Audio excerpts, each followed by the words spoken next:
ರಾಜ್ಯದಲ್ಲಿ ಮಳೆ ಅಬ್ಬರ ಜೋರಾಗಿದೆ. ಕರಾವಳಿ ಮಲೆನಾಡಿನಲ್ಲಿ ಭಾರಿ ಮಳೆಯಾಗ್ತಾ ಇದ್ದು ಉತ್ತರ ಕನ್ನಡ, ದಕ್ಷಿಣ ಕನ್ನಡ, ಉಡುಪಿ ಜಿಲ್ಲೆಗಳಿಗೆ ಆರೆಂಜ್ ಅಲರ್ಟ್ ನೀಡಲಾಗಿದೆ. ಹಾಗೆ ಬೀದರ್, ಧಾರವಾಡ, ಕಲಬುರಗಿ ಜಿಲ್ಲೆಗಳಿಗೆ ಯೆಲ್ಲೋ ಅಲರ್ಟ್ ನೀಡಿದ್ದು ಉಳಿದ ಜಿಲ್ಲೆಗಳಲ್ಲಿ ಸಾಧಾರಣ ಮಳೆಯಾಗಲಿದೆ ಅಂತ ಹವಾಮಾನ ಇಲಾಖೆ ಮುನ್ಸೂಚನೆ ನೀಡಿದೆ.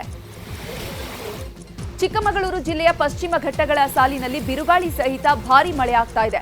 ಶೃಂಗೇರಿ ಮಂಗಳೂರು ರಾಷ್ಟ್ರೀಯ ಹೆದ್ದಾರಿ 169ರ ಕೆರೆ ಕಟ್ಟೆ ಬಳಿ ಬೃಹತ್ ಮರ ಬಿದ್ದು ವಾಹನ ಸಂಚಾರಕ್ಕೆ ಸಮಸ್ಯೆಯಾಗಿತ್ತು. ಮೂಡಿಗೆರೆ, ಶೃಂಗೇರಿ, ಕೊಪ್ಪ, ಕಳಸ, ಎನ್ಆರ್ಪುರ ತಾಲೂಕುಗಳಲ್ಲಿ ಮಳೆ ಅಬ್ಬರ ಜೋರಾಗಿದೆ. ಮಲೆನಾಡು ಭಾಗದಲ್ಲಿ ಧಾರಾಕಾರ ಮಳೆಯ ಹಿನ್ನೆಲೆ ಚಿಕ್ಕಮಗಳೂರು ಜಿಲ್ಲೆಯ ಹಲವೆಡೆ ರಜೆ ಘೋಷಣೆ ಮಾಡಲಾಗಿದೆ. ಕಳಸ, ಮೂಡಿಗೆರೆ, ಶೃಂಗೇರಿ, ಕೊಪ್ಪ, ಎನ್ಆರ್ಪುರ ತಾಲೂಕು ಹಾಗೂ ಚಿಕ್ಕಮಗಳೂರು ತಾಲೂಕಿನ ಜಾಗರ, ಖಾಂಡ್ಯ, ಆಲ್ದೂರು, ವಸ್ತಾರೆಯಲ್ಲಿ ಶಾಲೆ ಹಾಗೂ ಅಂಗನವಾಡಿಗಳಿಗೆ ರಜೆ ಘೋಷಣೆ ಮಾಡಲಾಗಿದೆ.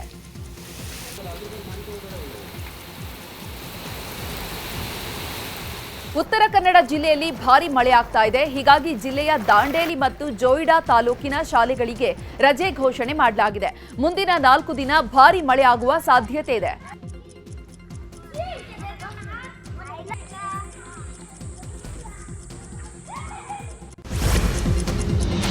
ಮುಂದಿನ 5 ವರ್ಷ ನಾನೇ ಸಿಎಂ ಅಂತ ಸಿದ್ದರಾಮಯ್ಯ ಪುನರುಚ್ಚಾರ ಮಾಡಿದ್ದಾರೆ. ಚಿಕ್ಕಬಳ್ಳಾಪುರದಲ್ಲಿ ಮಾತನಾಡಿದ ಅವರು, ಪಕ್ಷದಲ್ಲಿ ಯಾವುದೇ ಬದಲಾವಣೆ ಆಗೋದಿಲ್ಲ, ನಮ್ಮ ಸರ್ಕಾರ ಬಂಡೆ ತರ ಇರುತ್ತೆ ಅಂತ ಹೇಳಿದ್ರು. ಚಿಕ್ಕಬಳ್ಳಾಪುರದ 5 ವರ್ಷ ನಾನೇ ಸಿಎಂ ಎಂಬ ಸಿದ್ದರಾಮಯ್ಯ ಹೇಳಿಕೆ ವಿಚಾರಕ್ಕೆ ಸಂಬಂಧಪಟ್ಟಂತೆ ಡಿಸಿಎಂ ಡಿಕೆ ಶಿವಕುಮಾರ್ ಪ್ರತಿಕ್ರಿಯೆ ನೀಡಿದ್ದಾರೆ. ಚಿಕ್ಕಬಳ್ಳಾಪುರದಲ್ಲಿ ಮಾತನಾಡಿದ ಅವರು, ನನಗೆ ಬೇರೆ ಆಪ್ಷನ್ ಇಲ್ಲ, ನಾನು ಸಪೋರ್ಟ್ ಮಾಡಲೇಬೇಕು, ಸಪೋರ್ಟ್ ಮಾಡ್ತೀನಿ. ಹೈಕಮಾಂಡ್ ಪಕ್ಷದ ತೀರ್ಮಾನಕ್ಕೆ ನಾನು ಬದ್ಧ, ನಾನು ಸಿಎಂ ಬೆನ್ನಿಗೆ ನಿಂತು ಸಹಕಾರ ಕೊಡ್ತೀನಿ ಅಂತ ಹೇಳಿದ್ರು.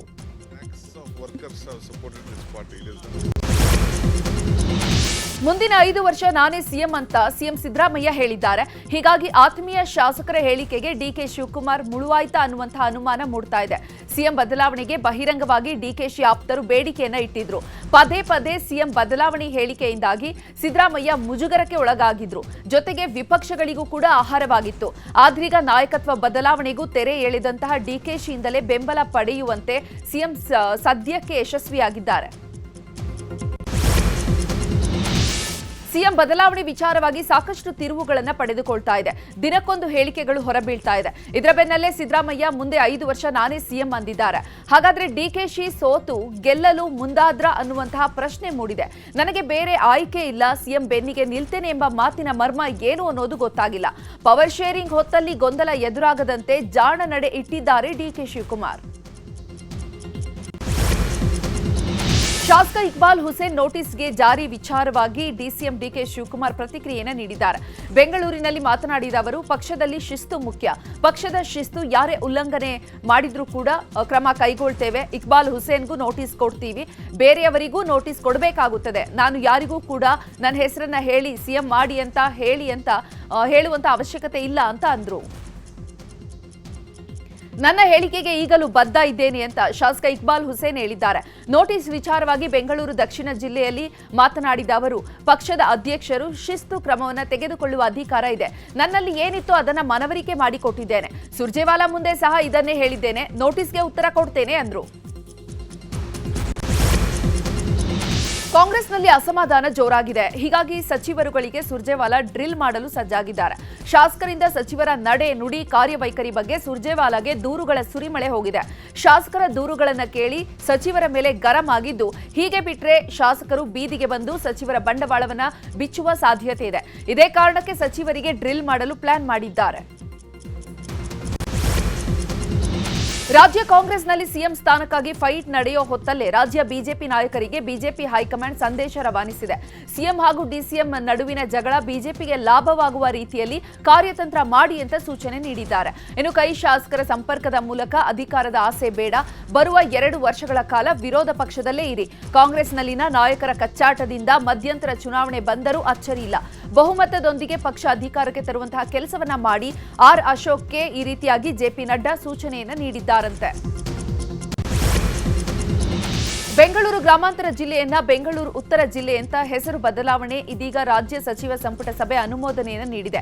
ನಿನ್ನೆ ಚಿಕ್ಕಬಳ್ಳಾಪುರ ಜಿಲ್ಲೆಯ ನಂದಿಬೆಟ್ಟದಲ್ಲಿ ನಡೆದ ವಿಶೇಷ ಸಚಿವ ಸಂಪುಟ ಸಭೆಯಲ್ಲಿ ಬೆಂಗಳೂರು ಗ್ರಾಮಾಂತರ ಜಿಲ್ಲೆಯನ್ನ ಬೆಂಗಳೂರು ಉತ್ತರ ಜಿಲ್ಲೆಯನ್ನಾಗಿ ಮಾಡುವ ಕುರಿತು ಪ್ರಸ್ತಾಪವನ್ನ ಮಾಡಲಾಗಿತ್ತು. ಇದೇ ವೇಳೆ ಬೆಂಗಳೂರು ಗ್ರಾಮಾಂತರ ಜಿಲ್ಲೆಗೆ ಬೆಂಗಳೂರು ಉತ್ತರ ಜಿಲ್ಲೆಯನ್ನು ಮರು ನಾಮಕರಣ ಮಾಡಿ ರಾಜ್ಯ ಸಚಿವ ಸಂಪುಟ ಅನುಮೋದನೆ ನೀಡಿದೆ.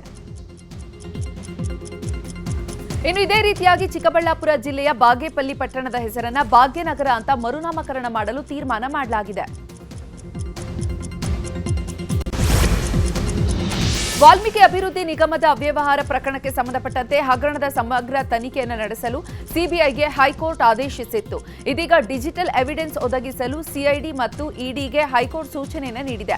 ಈಗಾಗಲೇ ಪಡೆದುಕೊಂಡಿರುವಂತಹ ಡಿಜಿಟಲ್ ಎವಿಡೆನ್ಸ್ ಸಿಐಡಿ, ಇಡಿ ಮತ್ತು ಎಸ್ಎಲ್ ಮತ್ತು ಎಸ್ಎಫ್ಎಸ್ಎಲ್ ದಾಖಲೆಗಳು ಮತ್ತು ಡಿಜಿಟಲ್ ಸಾಧನಗಳ ವಿಧಿವಿಜ್ಞಾನ ಚಿತ್ರಗಳನ್ನು ಒದಗಿಸಲು ಕೋರ್ಟ್ ಸೂಚನೆಯನ್ನು ನೀಡಿದೆ. ಶೀಘ್ರವೇ ಕಡತಗಳನ್ನು ಹಸ್ತಾಂತರಿಸುವಂತೆ ಹೇಳಿದೆ. ಸರ್ಕಾರದ ಉನ್ನತ ಹುದ್ದೆಯಲ್ಲಿರುವಂತಹ ಮಹಿಳಾ ಅಧಿಕಾರಿಗೆ ಅಪಮಾನ ಮಾಡಿದ್ದಾರೆ ಅಂತ ಎಂಎಲ್ಸಿ ರವಿಕುಮಾರ್ ವಿರುದ್ಧ ದೂರು ದಾಖಲಾಗಿದೆ. ವಿಧಾನಸೌಧ ಪೊಲೀಸ್ ಠಾಣೆಯಲ್ಲಿ ಕಾಂಗ್ರೆಸ್ನ ಮನೋಹರ್ ದೂರು ಸಲ್ಲಿಸಿದ್ದಾರೆ. ಬಿಜೆಪಿ ಪ್ರತಿಭಟನೆಯಲ್ಲಿ ಪೊಲೀಸರ ಸಮ್ಮುಖದಲ್ಲೇ ಅಸಂವಿಧಾನಿಕ ಪದಬಳಕೆಯನ್ನ ಮಾಡಿದ್ದಾರೆ. ಪದೇ ಪದೇ ಎನ್ ರವಿಕುಮಾರ್ ಸಂಸ್ಕೃತಿ ಬಹಿರಂಗ ಆಗ್ತಾ ಇದೆ. ಬಿಜೆಪಿಯವರಿಗೆ ಮಾನ ಮರ್ಯಾದೆ ಇದ್ರೆ ಅವರನ್ನು ಅಮಾನತು ಮಾಡಬೇಕು ಅಂತ ಕಿಡಿಕಾರಿದ್ದಾರೆ. ಇಂದು ಬೀದರ್ ಜಿಲ್ಲೆಗೆ ಜೆಡಿಎಸ್ ಯುವ ಘಟಕದ ರಾಜ್ಯಾಧ್ಯಕ್ಷ ನಿಖಿಲ್ ಕುಮಾರಸ್ವಾಮಿ ಭೇಟಿ ನೀಡಲಿದ್ದಾರೆ. ಬೀದರ್ ಉತ್ತರ ವಿಧಾನಸಭಾ ಕ್ಷೇತ್ರದ ಪರಾಜಿತ ಅಭ್ಯರ್ಥಿ ಸೂರ್ಯಕಾಂತ್ ನಾಗಮಾರಪಲ್ಲಿಯವರ ಮನೆಗೆ ಭೇಟಿ ನೀಡಲಿದ್ದಾರೆ. 11 ಗಂಟೆಗೆ ಲಾವಣ್ಯ ಕನ್ವೆನ್ಷನ್ ಹಾಲ್ನಲ್ಲಿ ನಡೆಯುವ ಕಾರ್ಯಕ್ರಮದ ಸಭೆ ಮತ್ತು ಸದಸ್ಯತ್ವ ನೋಂದಣಿ ಅಭಿಯಾನಕ್ಕೆ ಚಾಲನೆಯನ್ನು ನೀಡಲಿದ್ದಾರೆ. ನಂತರ ಮಧ್ಯಾಹ್ನ 3 ಗಂಟೆಗೆ ಬೀದರ್ ದಕ್ಷಿಣ ಕ್ಷೇತ್ರದ ಮನ್ನ ಏಕೆಳ್ಳಿಯ ಬಾಲಮ್ಮ ದೇವಸ್ಥಾನಕ್ಕೆ ಭೇಟಿ ನೀಡಿ ವಿಶೇಷ ಪೂಜೆಯನ್ನು ಸಲ್ಲಿಸಲಿದ್ದಾರೆ. ಬಳಿಕ ಬೃಹತ್ ರ್ಯಾಲಿಯನ್ನು ನಡೆಸಲಿದ್ದಾರೆ. ಸದಸ್ಯತ್ವ ಅಭಿಯಾನಕ್ಕೆ ಚಾಲನೆ ನೀಡಲಿರುವಂತಹ ನಿಖಿಲ್ ಕುಮಾರಸ್ವಾಮಿ ಕಾರ್ಯಕ್ರಮದ ಬಳಿಕ ರಸ್ತೆ ಮೂಲಕ ಕಲಬುರಗಿಗೆ ತೆರಳಲಿದ್ದಾರೆ. ಜನರಿಗೆ ಕೇಂದ್ರ ಸರ್ಕಾರ ಇನ್ನಷ್ಟು ವಿನಾಯಿತಿಯನ್ನು ನೀಡಲು ಪ್ಲಾನ್ ಮಾಡಿದೆ ಎನ್ನಲಾಗಿದೆ. ಚಹಾ ಪುಡಿ, ಕಡಲೆ ಹಿಟ್ಟು, ಕೆಲವು ಕಾಳುಗಳ ಮೇಲಿನ ಜಿಎಸ್ಟಿ ತೆರವು ಮಾಡಲು ಕೇಂದ್ರ ಸರ್ಕಾರ ನಿರ್ಧಾರ ಮಾಡಿದೆ ಎನ್ನಲಾಗಿದೆ. ಇನ್ನು ಟೂತ್ಪೇಸ್ಟ್, ಛತ್ರಿ, ಹೊಲಿಗೆ ಯಂತ್ರಗಳು, ಪ್ರೆಷರ್ ಕುಕ್ಕರ್ಗಳು ಮತ್ತು ಅಡುಗೆ ಪಾತ್ರೆಗಳು, ಇಸ್ತ್ರಿ ಪೆಟ್ಟಿಗೆ, ಗೀಸರ್ಗಳು, ಸೈಕಲ್ಗಳು, ₹1,000ಗಿಂತ ಹೆಚ್ಚಿನ ಬೆಲೆಯ ಸಿದ್ಧ ಉಡುಪುಗಳು, ₹500ರಿಂದ ₹1,000ವರೆಗಿನ ಪಾದರಕ್ಷೆಗಳು ಸೇರಿದಂತೆ ಅನೇಕ ವಸ್ತುಗಳ ಮೇಲೆ ವಿಧಿಸಲಾಗಿರುವಂತಹ ಜಿಎಸ್ಟಿ ಕಡಿತ ಅಥವಾ ತೆಗೆದುಹಾಕಲು ಕೇಂದ್ರ ಸರ್ಕಾರ ಸೂಚಿಸಿದೆ. ಯಾದಗಿರಿ ಜಿಲ್ಲೆಯ ಗುರುಮಠಕಲ್ನ ಗಡ್ಡಿ ಮೊಹಲ್ಲಾದಲ್ಲಿ ಗಂಡನಿಗೆ ಹೆಂಡತಿ ವಿಷವಿಟ್ಟು ಕೊಂದಿರುವ ಘಟನೆ ನಡೆದಿದೆ. 1 ವರ್ಷದ ಹಿಂದೆ ತಾಳಿ ಕಟ್ಟಿದಂತಹ ಪತಿಗೆ ಕೆಮ್ಮು ಇದೆ ಅಂತ ಸ್ಲೋ ಪಾಯ್ಸನ್ ಹಾಕಿದ್ಲು. ಈ ಬಗ್ಗೆ ಮೊಹಮ್ಮದ್ ಅಲಿ ಸೆಲ್ಫಿ ವಿಡಿಯೋ ಮಾಡಿ ತನ್ನ ಸತ್ಯವನ್ನ ಹೇಳಿದ್ದಾರೆ. ನನಗೆ ಸರಿಯಾಗಿ ಊಟ ಹಾಕಿಲ್ಲ, ವಿಷ ಹಾಕಿರುವ ಅನುಮಾನ ಇದೆ ಅಂತ ವಿಡಿಯೋವನ್ನ ಮಾಡಿ ಸಹೋದರನಿಗೆ ಕಳಿಸಿದ್ರು. ಹೀಗಾಗಿ ಅಂತ್ಯ ಸಂಸ್ಕಾರ ಆದ್ಮೇಲೆ ಪೊಲೀಸರಿಗೆ ದೂರು ನೀಡಲಾಗಿತ್ತು. ಇದೀಗ ಶವ ತೆಗೆದು ಪೋಸ್ಟ್ ಮಾರ್ಟಂ ಮಾಡಿದ್ರು. 1.5 ವರ್ಷವಾದ್ರೂ ಕೂಡ ಪತ್ನಿ ಅಮೀನಾ ಬೇಗಂಳನ್ನ ಬಂಧಿಸಿಲ್ಲ ಅಂತ ಅಲಿ ಕುಟುಂಬ ಆರೋಪ ಮಾಡಿದ್ದು ಜಿಲ್ಲಾಧಿಕಾರಿಗಳ ಮೊರೆ ಹೋಗಿದ್ದಾರೆ. ನಿವೃತ್ತ ಡಿಜಿಪಿ ಓಂ ಪ್ರಕಾಶ್ ಕೊಲೆ ಕೇಸಲ್ಲಿ ಪತ್ನಿ ಪಲ್ಲವಿ ಜೈಲು ಸೇರಿದ್ದಾರೆ. ಮಗ ಬೇರೆ ಕಡೆ ವಾಸ ಮಾಡ್ತಿದ್ದಾರೆ. ಅಪ್ಪ ಅಮ್ಮ ಇಲ್ಲದೆ, ಅಣ್ಣನೂ ಕೂಡ ಇಲ್ಲದೆ ಮಾನಸಿಕವಾಗಿ ನೊಂದಿರುವಂತಹ ಮಗಳು ಕೃತಿ ಒಬ್ಬಂಟಿಯಾಗಿದ್ದಾಳೆ. ಎಚ್ಎಸ್ಆರ್ ಲೇಔಟ್ ಮನೆಯಲ್ಲಿ ಒಂಟಿ ಜೀವನವನ್ನ ನಡೆಸುತ್ತಿದ್ದಾಳೆ. ಕೆಲ ಆತ್ಮೀಯರು ಆಗಾಗ ಬಂದು ಆರೈಕೆ ಮಾಡ್ತಿದ್ದಾರೆ. 2.5 ತಿಂಗಳಿನಿಂದ ಯಾರೂ ಬೇಡ ಅಂತ ಕೃತಿ ಒಂಟಿ ಜೀವನ ನಡೆಸುತ್ತಿದ್ದಾಳೆ. ನಂದಿನಿ ಪಾರ್ಲರ್ನವರ ಜೊತೆ ಕೃತಿ ಗಲಾಟೆ ಕೂಡ ಮಾಡಿದ್ದಾಳೆ. ಎಕ್ಸ್ಟ್ರಾ ಟೀ ಕಪ್ ಕೊಡದಿದ್ದಕ್ಕೆ ಕಾಫಿ ಶಾಪ್ ಸಿಬ್ಬಂದಿಗೆ 4 ಹಲ್ಲೆ ಮಾಡಿದ್ದಾರೆ. ಬೆಂಗಳೂರಿನ ಶೇಷಾದ್ರಿಪುರಂನ ಕಾಫಿ ಶಾಪ್ ಬಳಿ ಈ ಘಟನೆ ನಡೆದಿದೆ. ಸಂಜೆ ಕಾಫಿ ಶಾಪ್ಗೆ ಬಂದಿದ್ದಂತಹ 4 ಕಾಫಿ ಪಡೆದುಕೊಂಡು ಎಕ್ಸ್ಟ್ರಾ ಕಪ್ ಕೇಳಿದ್ರು. ಈ ವೇಳೆ ಅಲ್ಲಿದ್ದಂತಹ ಸಿಬ್ಬಂದಿ ಎಕ್ಸ್ಟ್ರಾ ಕಪ್ ಕೊಡಲ್ಲ ಅಂದಿದ್ದಾರೆ. ಇದರಿಂದ ರೊಚ್ಚಿಗೆದ್ದ 4 ಯುವಕರು ಸಿಬ್ಬಂದಿಗೆ ಕಪಾಳ ಮೋಕ್ಷ ಮಾಡಿ ಮುಖಕ್ಕೆ ಗುದ್ದಿ, ಕಾಲಿನಿಂದ ಹೊಟ್ಟೆಗೆ ಒದ್ದು ಹಿಗ್ಗಾಮುಗ್ಗಾ ಥಳಿಸಿದ್ದಾರೆ. ಅಲ್ಲಿಯ ದೃಶ್ಯ ಸಿಸಿಟಿವಿಯಲ್ಲಿ ಸೆರೆಯಾಗಿದೆ. ಶೇಷಾದ್ರಿಪುರಂ ಠಾಣೆಯಲ್ಲಿ ಕೇಸ್ ಕೂಡ ದಾಖಲಾಗಿದೆ. ಸುಳಿವೇ ಇಲ್ಲದ ಹಿಟ್ ಅಂಡ್ ರನ್ ಪ್ರಕರಣವನ್ನು ಚಾಮರಾಜಪೇಟೆ ಸಂಚಾರಿ ಪೊಲೀಸರು ಭೇದಿಸಿದ್ದಾರೆ. ಟೆಕ್ನಿಕಲ್ ಎವಿಡೆನ್ಸ್, ಲ್ಯೂಮಿನಲ್ ಟೆಸ್ಟ್ ಹಾಗೂ ಡಿಎನ್ಎ ಟೆಸ್ಟ್ ಮೂಲಕ ಪ್ರಕರಣವನ್ನು ಪತ್ತೆ ಮಾಡಿದ್ದಾರೆ. ಕಳೆದ ವರ್ಷ ಡಿಸೆಂಬರ್ 27ರಂದು ಮಾರ್ಕೆಟ್ ಫ್ಲೈಓವರ್ ಮೇಲೆ ಹಿಟ್ ಅಂಡ್ ರನ್ ನಡೆದಿತ್ತು. ಆಗ 60 ವರ್ಷದ ಶಂಕರ್ ಜಟ್ಟಿ ಬಲಿಯಾಗಿದ್ರು. ಆಗ ಸಿಮೆಂಟ್ ಲಾರಿ ಚಾಲಕ ಅಪಘಾತ ಮಾಡಿ ಎಸ್ಕೇಪ್ ಆಗಿದ್ದ. ಸದ್ಯ ತಿಂಗಳುಗಳ ಬಳಿಕ ಆರೋಪಿ ಬಂಧಿಸಿ ಪೊಲೀಸರು ಪ್ರಕರಣವನ್ನು ಭೇದಿಸಿದ್ದಾರೆ. ಗೋರಕ್ಷಕರ ಮೇಲಿನ ಹಲ್ಲೆಯನ್ನು ಖಂಡಿಸಿ ಇಂದು ಬೆಳಗಾವಿಯಲ್ಲಿ ಶ್ರೀರಾಮ ಸೇನೆ ಪ್ರತಿಭಟನೆಯನ್ನು ನಡೆಸಲಿದೆ. ಬೆಳಗಾವಿ ಜಿಲ್ಲೆಯ ಹುಕ್ಕೇರಿ ತಾಲೂಕಿನ ಇಂಗಳಿ ಗ್ರಾಮದಲ್ಲಿ ಶ್ರೀರಾಮ ಸೇನೆಯ ಕಾರ್ಯಕರ್ತರ ಮೇಲೆ ಹಲ್ಲೆಯನ್ನು ಖಂಡಿಸಿ ಬೆಳಗಾವಿ ಚೆನ್ನಮ್ಮ ವೃತ್ತದಲ್ಲಿ ಸಾವಿರಾರು ಸಂಖ್ಯೆಯಲ್ಲಿ ಪ್ರತಿಭಟನೆಗೆ ಭಾಗಿಯಾಗಲು ಶ್ರೀರಾಮ ಸೇನೆ ಕರೆ ನೀಡಿದೆ. ಶ್ರೀರಾಮ ಸೇನೆ ಅಧ್ಯಕ್ಷ ಪ್ರಮೋದ್ ಮುತಾಲಿಕ್ ನೇತೃತ್ವದಲ್ಲಿ ಪ್ರತಿಭಟನೆ ನಡೆಯಲಿದ್ದು ರಾಜ್ಯದ ಮೂಲೆ ಮೂಲೆಯಿಂದ ಶ್ರೀರಾಮ ಸೇನೆ ಕಾರ್ಯಕರ್ತರು ಭಾಗಿಯಾಗಬೇಕು ಅಂತ ಕರೆ ನೀಡಲಾಗಿದೆ. ದ್ವಿಭಾಷಾ ನೀತಿ ಜಾರಿಗೆ ಒತ್ತಾಯಿಸಿ ಇಂದು ಕರವೇ ಪ್ರತಿಭಟನೆಯನ್ನು ನಡೆಸಲಿದೆ. ಬೆಳಿಗ್ಗೆ 11:30ಕ್ಕೆ ಬೆಂಗಳೂರಿನ ಫ್ರೀಡಂ ಪಾರ್ಕ್ನಲ್ಲಿ ಧರಣಿ ನಡೆಯಲಿದೆ. ಕರ್ನಾಟಕ ರಕ್ಷಣಾ ವೇದಿಕೆ ಅಧ್ಯಕ್ಷ ಟಿಎ ನಾರಾಯಣಗೌಡ ನೇತೃತ್ವದಲ್ಲಿ ಹೋರಾಟ ನಡೆಯಲಿದೆ. ಇದು ಶಿಕ್ಷಣ ಸಚಿವ ಮಧು ಬಂಗಾರಪ್ಪ ನೋಡಲೇಬೇಕಾದ ಸ್ಟೋರಿ. ಶಿಸ್ತು ಹೇಳಿಕೊಡಬೇಕಾದಂತಹ ಶಿಕ್ಷಕರೇ ಶಿಸ್ತು ಮೀರಿದ್ರೆ ಹೇಗೆ ಹೇಳಿ? ನೂತನವಾಗಿ ಬಂದ ಕ್ಷೇತ್ರ ಶಿಕ್ಷಣಾಧಿಕಾರಿಗೆ ಸತ್ಕಾರ ಮಾಡಲು ಶಾಲೆಗೆ ಚಕ್ಕರ್ ಹಾಕಿ ವಿವಿಧ ಶಾಲೆಗಳ ಶಿಕ್ಷಕರು ಚಿಕ್ಕೋಡಿಯ ಬಿಇಒ ಕಚೇರಿ ಆವರಣದಲ್ಲಿ ಸೇರಿದ್ರು. ವಿದ್ಯಾರ್ಥಿಗಳಿಗೆ ಪಾಠ ಮಾಡದೆ ಶಿಕ್ಷಕರೆಲ್ಲ ಹೀಗೆ ಚಕ್ಕರ್ ಹಾಕಿ ಶಿಸ್ತು ಮೀರಿದ್ರೆ ಮಕ್ಕಳಿಗೆ ಇನ್ಯಾವ ಶಿಸ್ತನ್ನ ಹೇಳಿಕೊಡ್ತಾರೆ ಅನ್ನುವ ಪ್ರಶ್ನೆ ಎದ್ದಿದೆ. 10 ವರ್ಷಗಳ ಬಳಿಕ ಗೋಕಾಕ್ನಲ್ಲಿ ಗ್ರಾಮದೇವಿಯ ಜಾತ್ರೆ ಕಳೆಗಟ್ಟಿದೆ. ಹೊಸ ರಥಗಳಲ್ಲಿ ದ್ಯಾಮವ್ವ ದುರ್ಗಮ್ಮ ದೇವಿಯರ ರಥೋತ್ಸವ ನಡೆಯಲಿದೆ. ಗೋಕಾಕ್ ನಗರದ ಅಂಬಿಗೇರ ಓಣಿಯಲ್ಲಿ ಆರಂಭವಾದ ಉತ್ಸವದಲ್ಲಿ ಭಕ್ತರು ಪರಸ್ಪರ ಭಂಡಾರವನ್ನು ಎರಚಿದ್ದಾರೆ. 3 ದಿನಗಳವರೆಗೆ ರಥೋತ್ಸವ ನಡೆಯಲಿದೆ. ಶಾಸಕ ರಮೇಶ್ ಜಾರಕಿಹೊಳಿ, ಎಂಎಲ್ಸಿ ಲಖನ್ ಜಾರಕಿಹೊಳಿ ಉತ್ಸವದಲ್ಲಿ ಪಾಲ್ಗೊಂಡಿದ್ರು.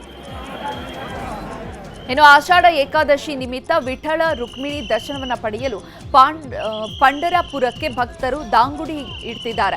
ವಿಜಯಪುರದ ರಾಷ್ಟ್ರೀಯ ಹೆದ್ದಾರಿಯಲ್ಲಿ ಭಕ್ತರು ಪಾದಯಾತ್ರೆಯನ್ನು ಕೈಗೊಂಡಿದ್ದಾರೆ. ನಿತ್ಯ ಸಾವಿರಾರು ಸಂಖ್ಯೆಯಲ್ಲಿ ಭಕ್ತಾದಿಗಳು ಪಂಢರಪುರಕ್ಕೆ ಪಾದಯಾತ್ರೆಯನ್ನು ಕೈಗೊಳ್ಳುತ್ತಿದ್ದಾರೆ. ರಾಯಚೂರು, ಕೊಪ್ಪಳ, ಚಿತ್ರದುರ್ಗ, ದಾವಣಗೆರೆ, ಹುಬ್ಬಳ್ಳಿ ಭಾಗದಿಂದ ಪಾದಯಾತ್ರೆ ಮೂಲಕ ಆಗಮಿಸ್ತಾ ಇರುವ ಸಾವಿರಾರು ಭಕ್ತರು ಏಕಾದಶಿ ದಿನ ಪಂಢರಪುರ ತಲುಪಿ ವಿಠ್ಠಲನ ದರ್ಶನವನ್ನು ಪಡೆಯಲಿದ್ದಾರೆ.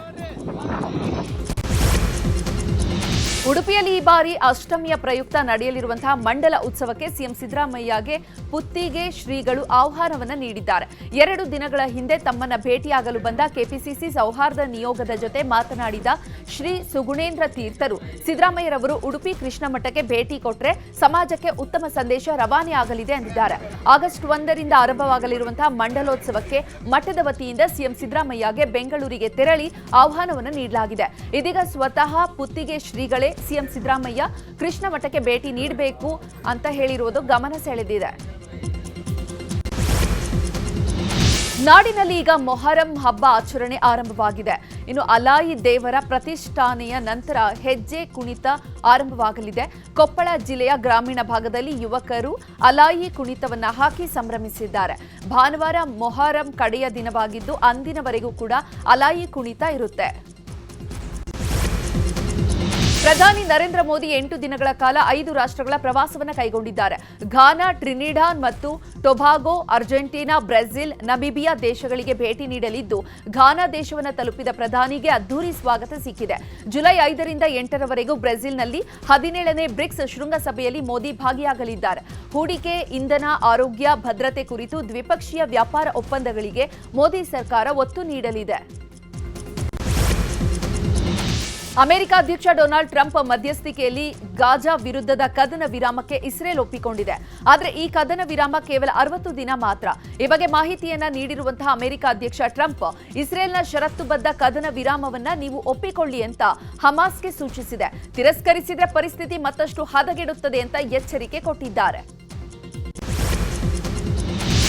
ಬಾಂಗ್ಲಾದೇಶದ ಮಾಜಿ ಪ್ರಧಾನಿ ಶೇಖ್ ಹಸೀನಾ ಅಂತಾರಾಷ್ಟ್ರೀಯ ನ್ಯಾಯಾಲಯ ಶಾಕ್ ಕೊಟ್ಟಿದೆ. ಶೇಖ್ ಹಸೀನಾ ಅವರಿಗೆ ನ್ಯಾಯಾಂಗ ನಿಂದನೆ ಪ್ರಕರಣದಲ್ಲಿ 6 ತಿಂಗಳು ಜೈಲು ಶಿಕ್ಷೆಯನ್ನು ವಿಧಿಸಿದೆ. ನ್ಯಾಯಮೂರ್ತಿ ಎಂಡಿ ಗೋಲಂ ಮೊಟುರ್ಜಾ ಮುಜುಂದಾರ್ ನೇತೃತ್ವದ ಅಂತಾರಾಷ್ಟ್ರೀಯ ಅಪರಾಧ ನ್ಯಾಯಮಂಡಳಿ 1 ಈ 3 ಸದಸ್ಯರ ಪೀಠವು ಕೂಡ ಈ ತೀರ್ಪನ್ನು ನೀಡಿದೆ. ಉತ್ತರ ಪ್ರದೇಶದ ಬುಲಂದರ್ ಶಹರ್ನಲ್ಲಿ ರೇಬಿಸ್ ರೋಗದಿಂದ ರಾಜ್ಯ ಮಟ್ಟದ ಕಬಡ್ಡಿ ಆಟಗಾರ ಬ್ರಿಜೇಶ್ ಸೋಲಂಕಿ ಸಾವನ್ನಪ್ಪಿದ್ದಾರೆ. ಬ್ರಿಜೇಶ್ ಚರಂಡಿಯಲ್ಲಿ ಬಿದ್ದಿದ್ದಂತಹ ಬೀದಿ ನಾಯಿಯೊಂದನ್ನು ರಕ್ಷಿಸಿದ್ರು. ಆ ನಾಯಿ ಅವರಿಗೆ ಕಚ್ಚಿತ್ತು. ಆದರೆ ಅದರ ಬಗ್ಗೆ ಬ್ರಿಜೇಶ್ ಅಷ್ಟಾಗಿ ತಲೆ ಕೆಡಿಸಿಕೊಂಡಿರಲಿಲ್ಲ. ರೇಬಿಸ್ ರೋಗಕ್ಕೆ ತುತ್ತಾಗಿ ಬ್ರಿಜೇಶ್ ಸೋಲಂಕಿ ಪ್ರಾಣ ಬಿಟ್ಟಿದ್ದಾರೆ. ಅವರ ಕೊನೆಯ ಕ್ಷಣದ ವಿಡಿಯೋ ಸಾಮಾಜಿಕ ಜಾಲತಾಣದಲ್ಲಿ ವೈರಲ್ ಆಗಿದೆ. ಉತ್ತರ ಪ್ರದೇಶದ ಆಗ್ರಾದಲ್ಲಿ ಹೆಂಡತಿ ಜೊತೆ ಜಗಳ ಮಾಡಿಕೊಂಡ ಗಂಡ ನದಿಗೆ ಹಾರಿ ಆತ್ಮಹತ್ಯೆ ಮಾಡಿಕೊಳ್ಳಲು ಯತ್ನಿಸಿದ್ದಾನೆ. ಈ ವಿಡಿಯೋ ಸದ್ಯ ಎಲ್ಲೆಡೆ ವೈರಲ್ ಆಗಿದೆ. ಪತ್ನಿಯೊಂದಿಗೆ ಜಗಳ ಮಾಡಿಕೊಂಡು ಪತಿಯೊಬ್ಬ ಫ್ಲೈಓವರ್ನಿಂದ ಜಿಗಿಯಲು ಯತ್ನಿಸಿದ್ದಾನೆ.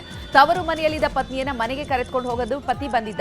ಆಕೆ ಪತಿ ಜೊತೆ ಹೋಗಲು ನಿರಾಕರಿಸಿದಾಗ ರೊಚ್ಚಿಗೆದ್ದ ಪತಿ ಫ್ಲೈಓವರ್ ಹತ್ತಿ ಆತ್ಮಹತ್ಯೆಗೆ ಯತ್ನಿಸಿದ್ದಾನೆ. ನಂತರ ಪೊಲೀಸ್ ಪೇದೆ ಬಂದು ಯುವಕನನ್ನ ಹಿಂದಿನಿಂದ ಹಿಡಿದು ರಕ್ಷಣೆ ಮಾಡಿದ್ದಾರೆ. ಪೋರ್ನ್ ನಟಿ ಕೈಲಿ ಪೇಜ್ ನಿಗೂಢವಾಗಿ ಸಾವನ್ನಪ್ಪಿದ್ದು ತಮ್ಮ ನಿವಾಸದಲ್ಲಿ ಅನುಮಾನಾಸ್ಪದವಾಗಿ ಪತ್ತೆಯಾಗಿದ್ದಾರೆ. 200ಕ್ಕೂ ಹೆಚ್ಚು ನೀಲಿ ಚಿತ್ರದಲ್ಲಿ ಕಾಣಿಸಿಕೊಂಡಿದ್ದ ಕೈಲಿ ಜೂನ್ 25ರಂದು ಸಾವನ್ನಪ್ಪಿದ್ದು ತಡವಾಗಿ ಬೆಳಕಿಗೆ ಬಂದಿದೆ. ಕ್ಯಾಲಿಫೋರ್ನಿಯಾದ ಲಾಸ್ ಏಂಜಲೀಸ್ನಲ್ಲಿರುವಂತಹ ಕೈಲಿ ಪೇಜ್ ನಿವಾಸದಲ್ಲಿ ಆಕೆಯ ಮೃತದೇಹ ಪತ್ತೆಯಾಗಿದೆ. ಕೈಲಿ ಪೇಜ್ ಸಾವಿನ ಹಿನ್ನೆಲೆಯಲ್ಲಿ ಪ್ರಕರಣ ದಾಖಲಾಗಿದ್ದು ಪೊಲೀಸರು ತನಿಖೆ ನಡೆಸುತ್ತಿದ್ದಾರೆ. ಕೆಜಿಎಫ್ ಸಿನಿಮಾ ನಂತರ ಪ್ರಶಾಂತ್ ನೀಲ್ ಟಾಲಿವುಡ್ನಲ್ಲೇ ಸೆಟಲ್ ಆಗಿದ್ದಾರೆ. ಸದ್ಯ ಜೂನಿಯರ್ ಎನ್ಟಿಆರ್ ಜೊತೆಗೆ ಡ್ರ್ಯಾಗನ್ ಶೂಟಿಂಗ್ನಲ್ಲಿ ಬ್ಯುಸಿಯಾಗಿರುವಂತಹ ಪ್ರಶಾಂತ್ ನೀಲ್ ಈ ಸಿನಿಮಾ ನಂತರ ಅಲ್ಲು ಅರ್ಜುನ್ ಚಿತ್ರಕ್ಕೆ ಆಕ್ಷನ್ ಕಟ್ ಹೇಳಲಿದ್ದಾರೆ. ಚಿತ್ರಕ್ಕೆ ರಾವಣಂ ಅನ್ನುವಂತಹ ಹೆಸರು ಫಿಕ್ಸ್ ಆಗಿದ್ದು ಈ ವಿಚಾರವನ್ನ ನಿರ್ಮಾಪಕ ದಿಲ್ ರಾಜ್ ಸ್ಪಷ್ಟಪಡಿಸಿದ್ದಾರೆ. ಕೇರಳದ ಕೊಟ್ಟಿಯೂರು ಶಿವ ದೇವಸ್ಥಾನಕ್ಕೆ ರಿಷಬ್ ಶೆಟ್ಟಿ ಪತ್ನಿ ಪ್ರಗತಿ ಶೆಟ್ಟಿ ಜೊತೆ ಭೇಟಿ ನೀಡಿದ್ದಾರೆ. ಎಲ್ಲಿಯೇ ಹೋದ್ರೂ ಕೂಡ ರಿಷಬ್ ಜೊತೆಗೆ ಭೇಟಿ ನೀಡ್ತಾ ಇದ್ದಂತಹ ಪ್ರಗತಿ ಈಗ ರಿಷಬ್ ಶೂಟಿಂಗ್ನಲ್ಲಿ ಬ್ಯುಸಿ ಇರೋದ್ರಿಂದ ತಮ್ಮ ಮಕ್ಕಳ ಜೊತೆ ದೇವರ ದರ್ಶನವನ್ನ ಪಡೆದಿದ್ದಾರೆ.